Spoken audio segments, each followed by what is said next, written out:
your choice might be Your choice. about politics and how the youth how the youth could take part in it. Okay. Teenagers my age are not much concerned with politics unlike grown-ups. It may seem understandable for young ones not to meddle on matters such as these, probably because they have various apprehensions and notions. Have you ever noticed a large group of adolescents really talk about politics?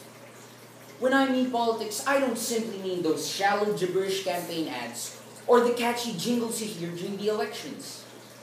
I'm pertaining about true and genuine politics, and that could only be comprehended by individuals who show deep concern in our government and the totality of its system. I believe I am not the sole youth here who is heavily burdened by the present condition of our country. Spare me the saying, "We can be the change" speech. In our present state, no matter how many times you try to educate, motivate, and inspire other people to certain codes of standards and ethics, it is still not enough to eradicate the numerous problems, adversities, and predicaments that we face. I am not discouraging you to discontinue your efforts in helping our community, but I am simply stating the fact, the truth, that the answers we seek can only be granted by the very political leaders who govern us. Ladies and gentlemen, let us not get out of hand here. In our country which needs not good, not better, but the best leaders. We cry for leaders who would not chase fame and luxury and would not fabricate lies but would create great accomplishments and great achievements meant to bring a life of faith, growth, and abundance. Anyone can run for a political position. Just bask them in a finite supply of funds, give them a good name and a good reputation. Then they would be like fragrant crops in the harvest field. However, it takes a genuine individual to run for a spot in the office. A peculiar leader who would claim that the atmosphere he permits determines the product that he can produce. That atmosphere and climate resonance, integrity, unity, and servanthood, with all transparency and without partiality. I'm talking about the true core, the true virtue, and the true essence of leadership. Striking to the bones as it may seem, but let me stress out. What you are in private is what you must be in public. That is the very principle any aspiring leader needs to live by.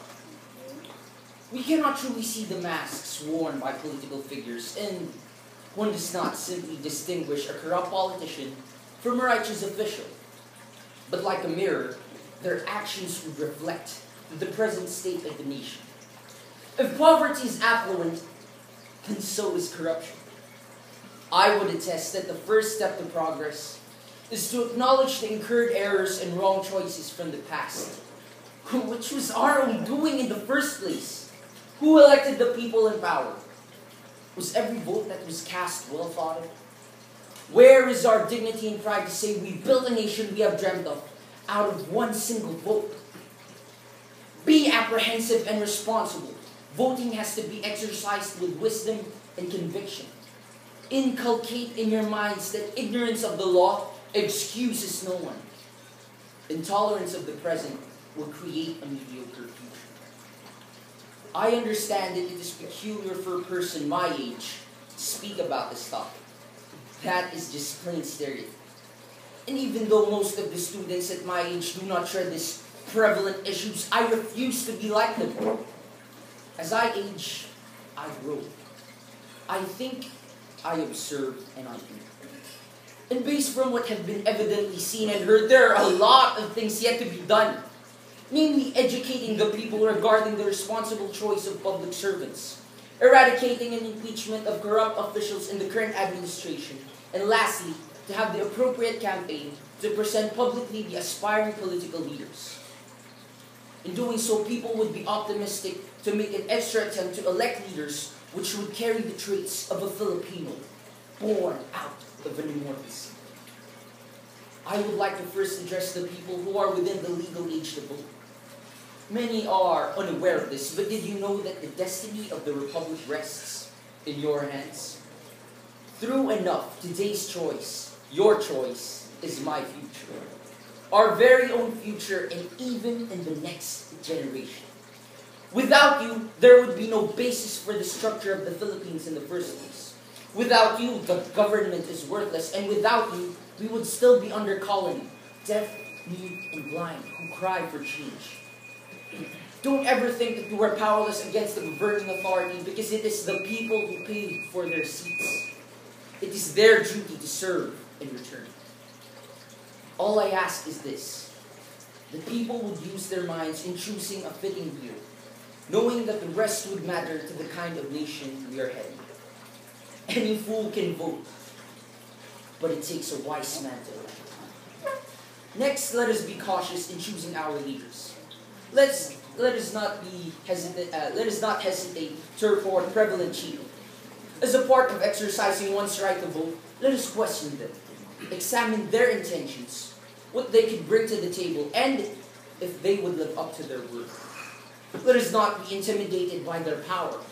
The people's will must stay steadfast and unmovable. Lastly, this goes out to the aspiring future elected leaders of our nation. We give to you the task only few are qualified and willing to take, that you would be good examples amongst you. The late Senator Benigno S. Aquino Jr. said, "The Filipino is worth dying for." Indeed, everyone in the portal of this land, both young and old, would anticipate that through every given word, its success is determined by the problems the leaders solve for the benefit of every Filipino. I still believe that one day, coming from the leadership of our wise elected officials, our country would rise up. And again, we would be one of the most progressive countries in the world. If I may plead, we are the politicians' throng of men who need to support them in their great endeavors. In doing so, we are heading towards the same aspirations. As Filipinos coming from a hardened race, we can all walk towards the road to progress. Precisely, it can't happen with a snap of a finger. Yet, with the responsible and rightly picked leaders, a better tomorrow wouldn't just be a mere dream, but can be reality. Let us all take a foresight of what Jovito Arsalong said. And let me quote, "Far more than the making of a living is the living of a life. A good life, a meaningful, an abundant life." The elections are coming up. Are you ready to make the right choice now?